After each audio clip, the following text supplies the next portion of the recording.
요즘 AI 때문에 정말 난리죠?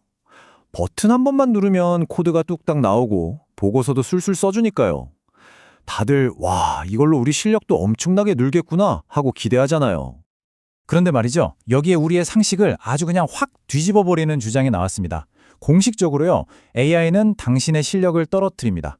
아니, 이게 도대체 무슨 소리일까요? 아니, 생각해 보세요. 정답을 척척 알려주는 어떻게 보면 최고의 과외 선생님 같은 이 AI가 어떻게 우리를 더 서툴게 만들 수 있다는 걸까요? 자, 이번 시간에는 이 흥미로운 역설, 그 원인을 한번 제대로 파헤쳐 보겠습니다. 이게 그냥 누군가의 뇌피셜이 아닙니다. 자, 여기 보세요. 엔스로픽, OECD, 그리고 MIT 같은 이름만 들어도 알만한 세계적인 기관들의 연구 결과가 정말 놀랍게도 다 똑같은 결론을 가리키고 있거든요. 자, 먼저 엔스로픽 연구부터 한번 볼까요? 설계가 아주 간단하면서도 핵심을 꿰뚫어요. 두 그룹의 개발자들한테 새로운 코딩 기술을 배우게 한 거예요. 근데 딱 한 가지 차이가 있었어요. 뭐냐면 핵심 과제를 할 때 한 그룹만 AI를 쓸 수 있게 한 거죠. 그 외의 모든 조건은 완전히 똑같았고요. 자, 그래서 결과가 어땠을까요? 예상대로 AI를 쓴 그룹이 한 2분 정도 더 빨랐어요. 근데요, 이게 통계적으로 막 엄청나게 의미 있는 차이는 아니었다는 거예요. 우리가 기대했던 것처럼 생산성이 막 폭발적으로 늘어난 건 아니었다는 거죠. 하지만 진짜 충격적인 결과는 바로 이 퀴즈 점수입니다. 보세요. AI를 썼던 그룹의 점수가 무려 16%포인트나 뚝 떨어졌습니다. 그러니까 AI 없이 혼자 공부한 그룹은 평균 66점을 받았는데 AI 도움을 받은 그룹은 50점밖에 못 받은 거예요. 이건 뭐 빼도 박도 못하는 통계적으로도 아주 명백한 실력 저하죠. 그리고 더 놀라운 건요. 이 마이너스 17%라는 숫자가 그냥 우연이 아니라는 겁니다. 엔스로픽의 코딩 연구뿐만 아니라 OECD가 학생들을 대상으로 한 수학 문제풀이 실험에서도 AI를 쓴 학생들 성적이 정말 소름 돋게도 정확히 17%가 낮게 나왔어요. 아니, 완전히 다른 분야, 다른 사람들인데 어떻게 결과가 이렇게 똑같이 나올 수 있을까요? 이건 정말 의미심장합니다. 자, 그럼 도대체 왜 이런 일이 벌어지는 걸까요? 그 근본적인 원인을 한번 파고들어 보죠. 사실 이건 우리 뇌가 작동하는 방식하고 아주 깊은 관련이 있습니다. 첫 번째 핵심 개념, 바로 인지적 외주화입니다. 말이 좀 어렵죠?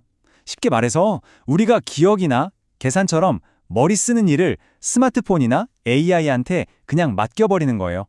말 그대로 생각하는 과정을 외부에 하청 주는 거죠. 이렇게 인지적 외주화가 습관이 되면 메타인지적 나태함이라는 상태에 빠지게 됩니다. 이건 OECD에서 지적한 개념인데요. AI가 다 알아서 해주니까 내가 지금 제대로 이해하고 있는 건가? 내 생각이 맞나? 하고 스스로를 점검하고 조절하려는 노력을 안 하게 된다는 거예요. 점점 게을러지는 거죠. 생각 자체가요. 이건 정말 완벽한 비유가 있어요. 헬스장에서 막 낑낑대면서 이두 운동을 하고 있는데 갑자기 친구가 와서 덤벨을 같이 들어주는 거예요. 어때요? 운동은 훨씬 쉬워지겠죠? 하지만 내 근육이 자랄까요? 아니죠.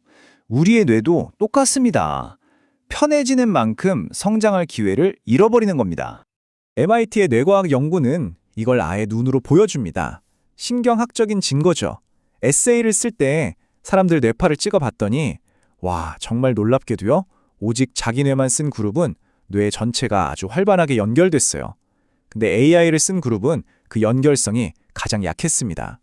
말 그대로 AI를 쓸 때 우리 뇌가 파워업을 하는 거죠. 연구진은 이걸 인지적 부채, 즉 생각의 빚이 계속 쌓이는 거라고 설명합니다. 자, 그렇다면 이건 어떤 선택의 문제일까요? AI를 쓴다는 건 우리가 모르는 사이에 두 가지 성장 방식, 그러니까 두 갈래길 중에서 하나를 선택하는 것과 같습니다. 성장에는 수평적 성장과 수직적 성장이 있다고 볼 수 있어요. 수평적 성장은 뭐냐면 내가 이미 아는 걸 더 많이, 더 빨리 해내는 겁니다. AI가 정말 기가 막히게 잘하는 영역이죠. 반면에 수직적 성장은요, 아예 기존에 없던 새로운 걸 발명해내는 거예요. 이건 오직 인간의 독창성이 필요한 영역이고요. 비누 공장을 예로 들어볼까요? 수직적 성장은 세상을 바꿀 만한 완전히 새로운 비누 제조법을 발명하는 거예요. 그럼 수평적 성장은? 네, 바로 그 발명한 기술로 똑같은 공장을 100개, 200개 쫙 까는 거죠. 그러니까 핵심은 바로 이겁니다.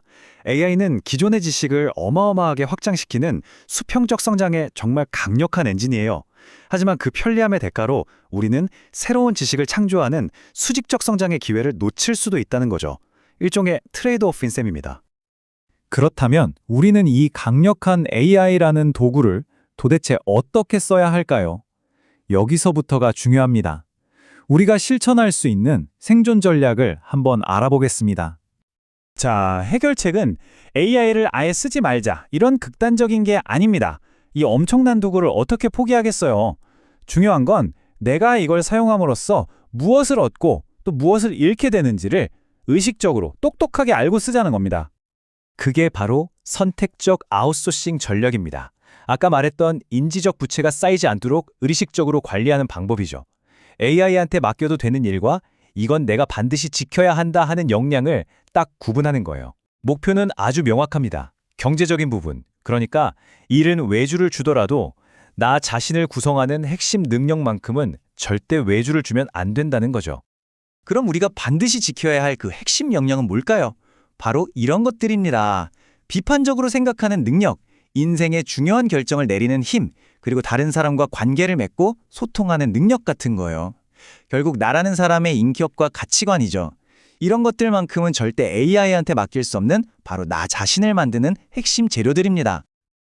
자, 이제 마지막으로 우리의 정체성과 일의 미래에 대한 좀 더 큰 그림을 그려보면서 오늘 이야기를 마무리해볼까 합니다. 이런 비유가 있어요. 만약 우리가 10,000년 전 수렵채집인 한 명을 지금 여기로 데려와서 우리가 컴퓨터 앞에서 일하는 모습을 보여준다고 상상해보세요. 그 사람 눈엔 어떨까요?